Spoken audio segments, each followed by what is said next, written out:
Maybe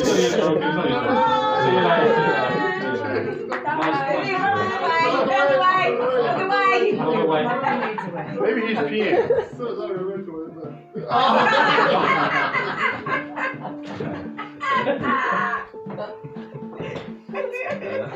She's good, isn't it? She's a good note. Good note. Alright then, shall we get our next act on? Yeah! Please welcome to the stage, John Fowler, everyone. Thank you. You were really good. You know, really good. One joke after another. I'll be a bit different to that, I think. Well, it's nice to be at the art centre. Of course, the F is silent, I suppose. I never watch, unlike the previous guest, I never watched the BBC. I mean, I never watched BBC News because if I wanted to be lied to, I'd get married again, you know. I mean, watching the BBC is a bit like getting your head taken out and washed in a bowl of person on bio for half an hour, you know, it's a bit of brainwashing. They call the BBC auntie, and I'll tell you why they call it auntie. It's like your mum's sister who's been sleeping with your dad for all these years. And she keeps telling him, oh, I should leave him if I was you, and all that sort of thing. And then she gives your dad gonorrhea.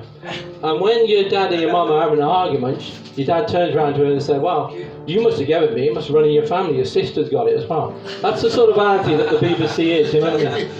I don't really believe the moon landings, you know, that was probably the worst sci-fi film I ever saw. 1969, the moon landed, and the effects are a bit like Blake Seven or an old episode of Doctor Who, you know?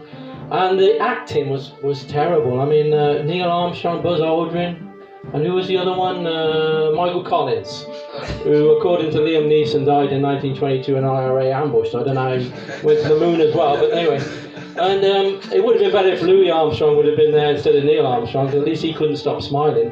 I mean, those three, I mean, they're supposed to have gone to the moon, you know? And it looks like they've just come home from a Coldplay concert. I mean, it looks like they've lost all will to live. I don't think myself that anybody ever went to the moon. I'll tell you why. Because Israel hadn't claimed it yet. That's my first strike, you know. So, well, I'm going old, so I have to look at my notes.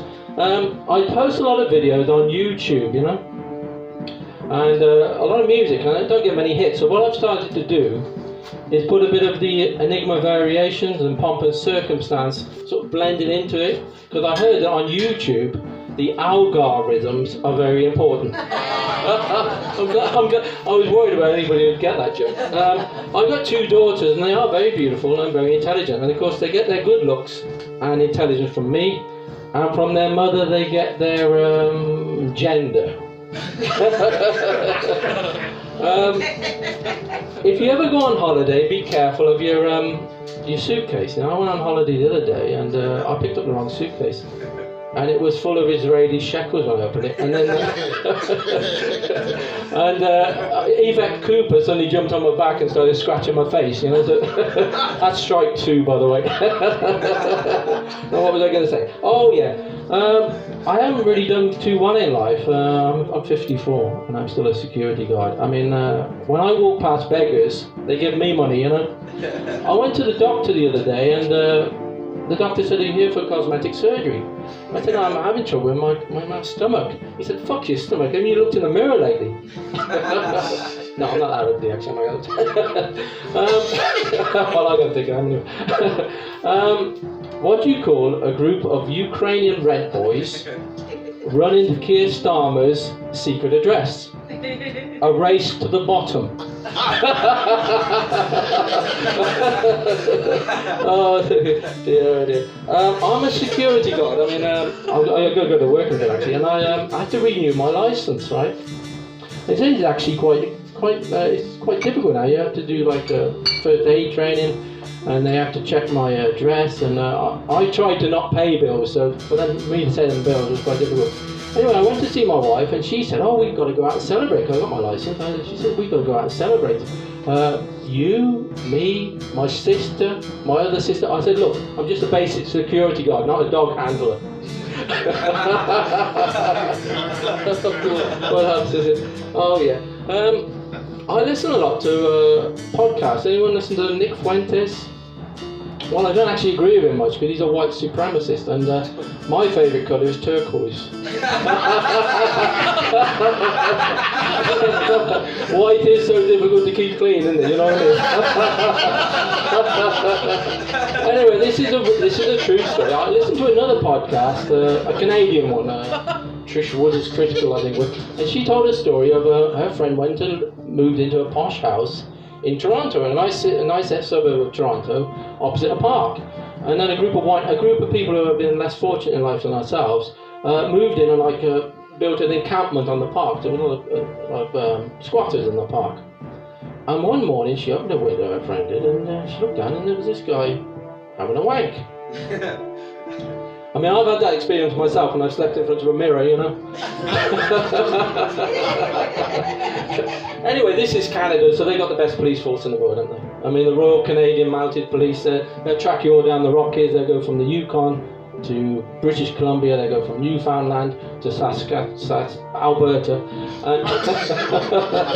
and they'll track you everywhere. And so she phoned him, and she said, there's a man masturbating from my house. And he said, what do you expect us to do about it? They say about, don't they, Canadians? What do you expect us to do about it? And she said, well, could you send a man round it? And they said, oh, you'd have finished by the time we get there. The punchline wasn't that good, actually, but a bit of a build-up, wasn't it?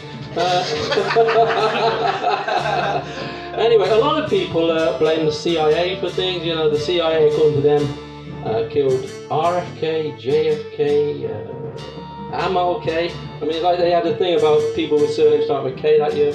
I mean, they stuffed one hamburger too many in Elvis's mouth.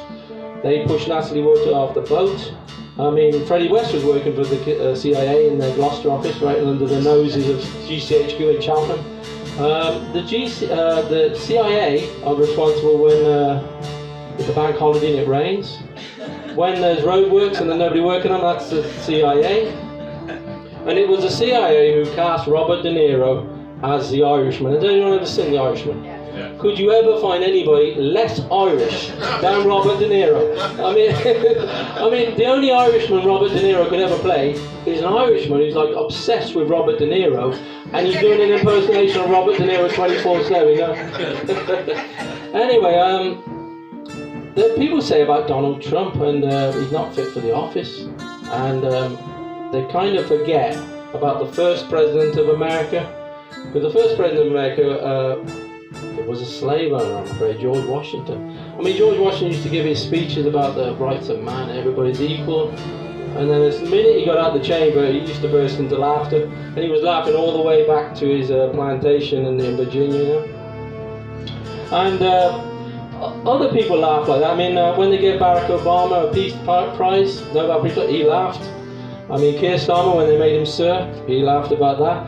And another person who laughed was, you know that old guy in Fawlty Towers, the Major? How the hell did he ever become a Major? They wouldn't even let him become a Major in the Italian army, you know what I mean? I think probably what Donald Trump has done is he must be having some badger baiting thing or at the White House, or maybe he's growing Japanese knotweed in the garden, or maybe, and this is going to be strike number 3, maybe he's involved in some genocide in the Middle East.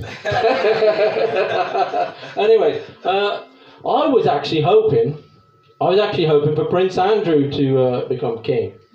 Because if Prince Andrew became king, the day after you'd wake up and you'd flick the channels. I'm looking at the time now. You flick the channels, and on every channel there'd be porn, you know what I mean? Anyway, I think that's my 10 minutes, isn't it, Dave? You got 1 minute left. Oh, 1 minute left. What have I got here?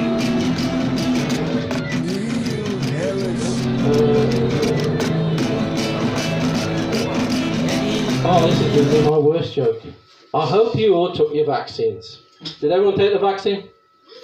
Nope. Well, no, exactly. I was not likely to take that vaccine. I'd be likely. It's a bit like if the geeky guy who used to bully at school had made some vodka in his chemistry set. Are you going to take that vodka?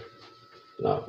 If the weird neighbour who come up to you and offers you a curry he's cooked, and he can't name you what the meat is, but it's about 2 days after the cat disappeared, you're not going to eat the curry, are you? You know what I mean?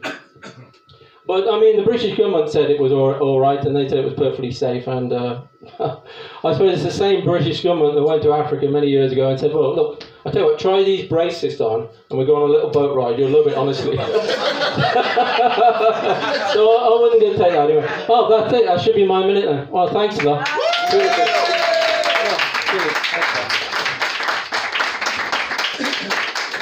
There we go, guys. That was John Fowler, everyone. John Fowler. That was a very, very fun set. I liked your style. Is that a bit I liked your bright? style. Yeah, no, I can't see nothing, to be honest. Yeah, no, I think I'm going blind, but no, it's fine.